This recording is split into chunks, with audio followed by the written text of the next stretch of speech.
ಧರ್ಮಸ್ಥಳ ಬುರುಡೆ case ಅನಾಮಿಕನ ದೂರು ಸತ್ಯವೋ ಷಡ್ಯಂತರವೋ ಇಂದು ಸದನದಲ್ಲಿ ಗೃಹ ಮಂತ್ರಿಗಳ ಉತ್ತರ.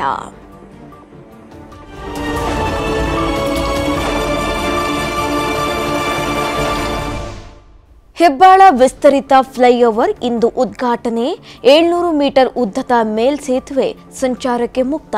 ಸಿಎಂ ಡಿಸೆಂಬರ್ರಿಂದ ಚಾಲನೆ.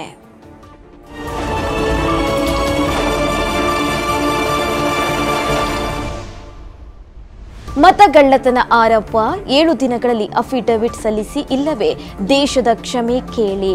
ರಾಹುಲ್ ಗಾಂಧಿಗೆ ಚುನಾವಣಾ ಆಯೋಗ ಡೆಡ್ಲೈನ್.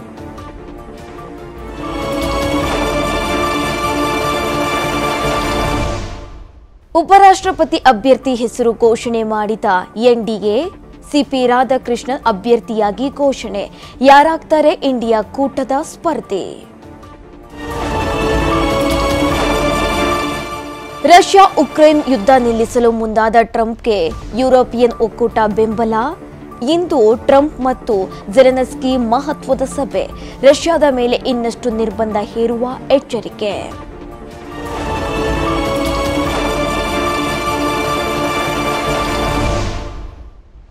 ರಾಜ್ಯದ ಹಲವೆಡೆ ಭಾರೀ ಮಳೆ.